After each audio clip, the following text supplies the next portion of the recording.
from the CBS Broadcast Center in Los Angeles, this is CBS2 News at 5 p.m. Another day, another fierce battle on the fire lines. The governor has now declared a state of emergency as fire crews try to contain that raging wildfire in the San Jacinto Mountains.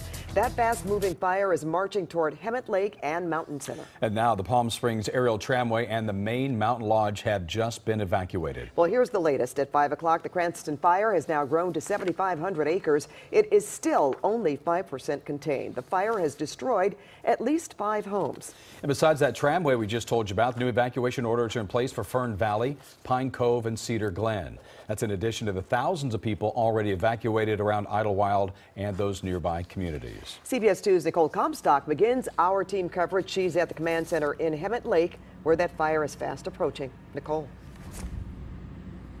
Pat, firefighters here at the command center have been watching the Cranston Fire make a run here up over the hillside all day long. This is heading toward Mountain Center right now, where there are some scattered homes throughout the hill. But CAL FIRE says so far today, none of those homes have burned. Raging flames still burning strong along both sides of Highway 74, lighting hundreds of trees up like matches. The now 7,500-acre and growing Cranston Fire forcing another day of mandatory evacuations and a state of emergency in Riverside County. Like my house was going to burn down. Evacuees like Angel and his mom Vilma nervously waited at a shelter in Banning to find out if their homes made it through the second day of this firefight. 5 other families lost everything Wednesday.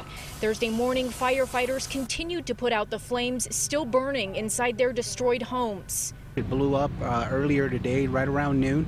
So right behind us, as you can see the southern ridge there, it's making a strong run to the south.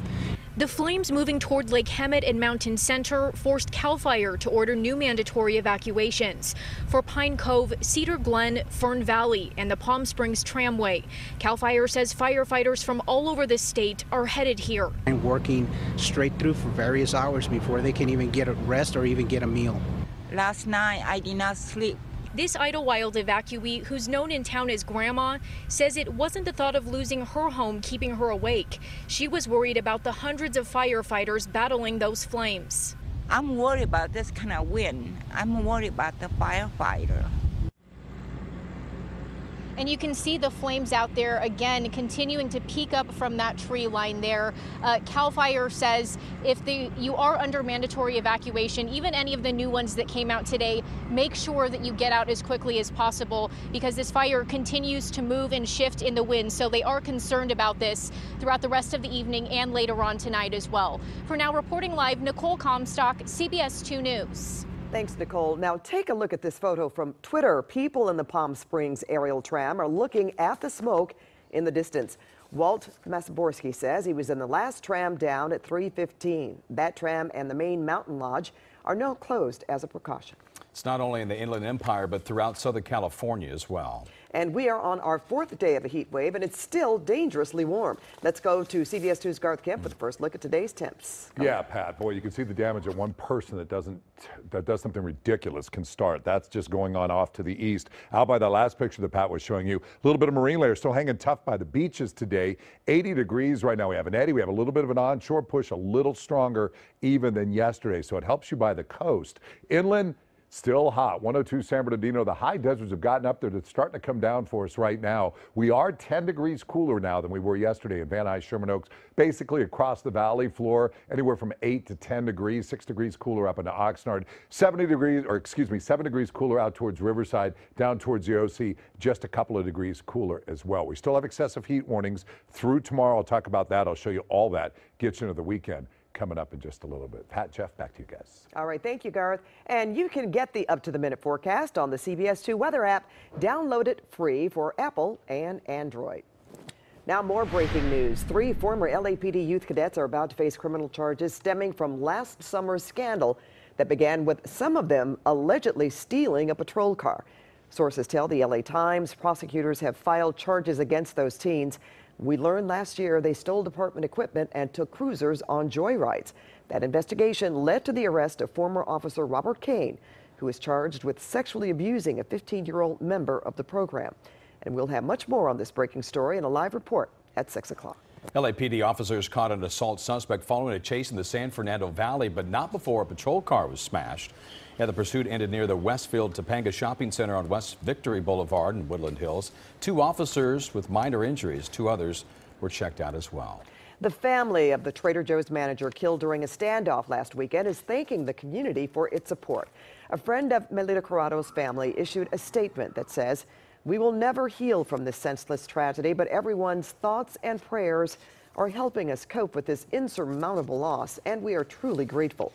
A celebration of Corrado's life will be held Sunday at Forest Lawn Memorial Park in Hollywood Hills. The public is welcome.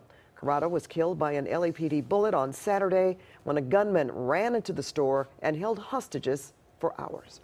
Well, now to chaos and confusion as the government tonight misses the deadline to reunite all those children who were separated from their families at the border. The Trump administration says more than 1,800 families have been reunited, but 700 others are still separated despite today's deadline. CBS2 political reporter Dave Bryan is here now with more on that missed deadline. Yeah, this is not over yet. The finger pointing has already begun about who or what is responsible for this. The Trump administration's zero tolerance policy toward illegal immigration led to the separation of about 2,500 children. Their parents, some asylum seekers, were going through a legal process. President Trump ended the separations after a public outcry. Then a judge in San Diego set today as the final deadline to reunite them. The emotional scene is being played out across the country as children are reunited with their parents after weeks of uncertainty. Romela Victoria Isuela didn't know where her son was being taken when she last saw him 2 months ago.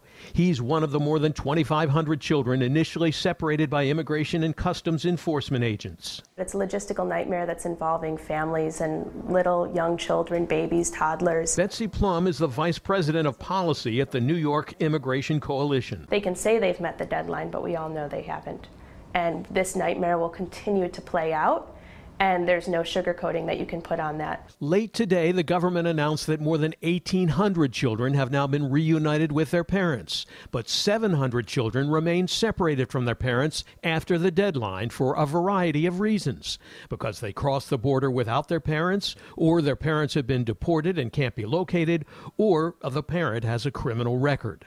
The United States government is committing an act that is absolutely one of the most inhumane acts, which is to take babies from their parents. Right. And it is important that we all stand up and say we as a country are better than this. In Boston, Attorney General Jeff Sessions defended the Trump administration's tough stance on immigration. You do not get to come to America unlawfully. Let's just make that clear. This system is built on making your application and waiting your turn.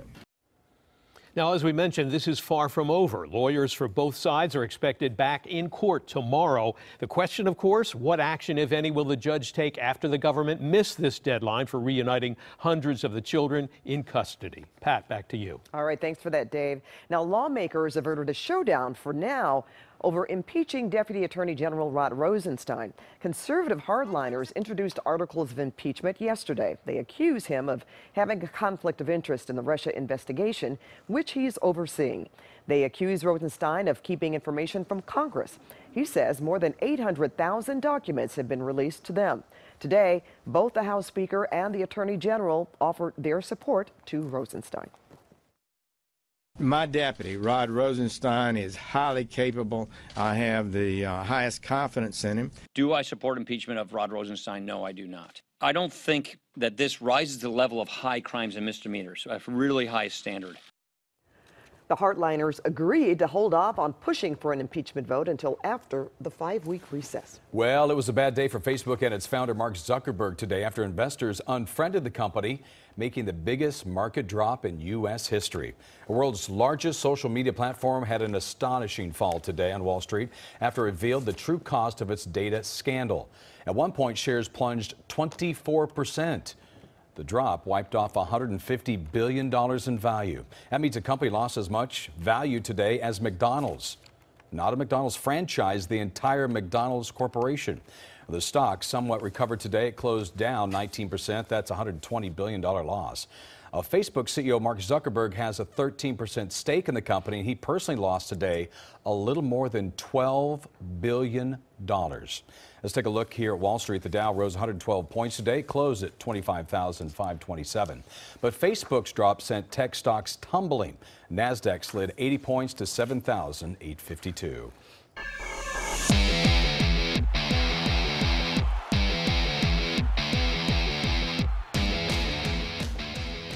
Are you ready for some football? Well, the Rams opened training camp today. We're ready. Our sports director, Jim Hill, is as well. He's there in Irvine today with this. Hey, Jim, how you doing?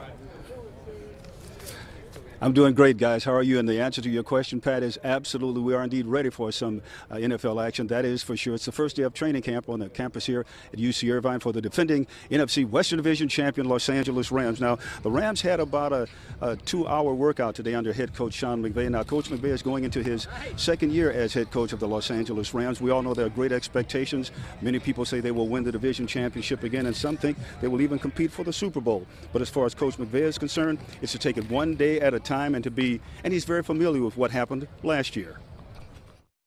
Really excited. You know, I think the thing too, just going into year 2, there's a comfort level of at least feeling like you know your players. Really, with offense, defense, special teams, we feel really good about the core group of leaders, some veterans, and then really some younger players that we're going to ask to continue to grow each and every day and step into some of those leadership roles. But it's a great group of guys, got a lot of high character guys that love football. I think our players have an appreciation that, hey, we've got confidence in our players, but they also know and respect that there's 31 other teams that are working hard. You got to wipe the slate clean. What we did last year, the caliber of players we have won't get us a first down, won't get us a sack, won't get us a point. We got to earn it every single day. And I think our players appreciate and respect the consistent grind that it takes to make sure that you do build the right way one day at a time in order to get to the places that you want to get. And Jeff and Pat, the Rams have just the right mixture of players with experience and age that they can get over some of these hurdles that are going to be out there, because there are going to be a lot of people that will be challenging them because of all the success that they had last year. And of course, we have another live report here from UC Irvine coming up on 6 o'clock on CBS2 News at 6. Jeff and Pat, back to you in the studio now. All right, thanks for that, Jim. And tomorrow, Jim, Garth Kemp, and I will be broadcasting live from Rams training camp for Rams on 2 Fan Friday. The players, coaches, and you, the fans, will have it all live right here on CBS2 News at 5 and 6 p.m. And our coverage kicks off with Jeff Michael and Kevin Cuenca live on CBS2 News at 5, 6, and 11 a.m. Well, do you want to know if your doctor is involved in any potential wrongdoing? Well, there's an app for that. We'll show you how it works. And a man goes missing after a swan pedal boat that capsized in Echo Park Lake. The latest on the search to find him. Also, Disneyland is cracking down on what you won't see at the happiest place on earth. And don't fear the Reaper. The story behind this viral video that's giving the internet goosebumps. And we continue to follow breaking news at this hour. That fire burning in the San Jacinto Mountains has charred 7,500 acres. We'll be right back.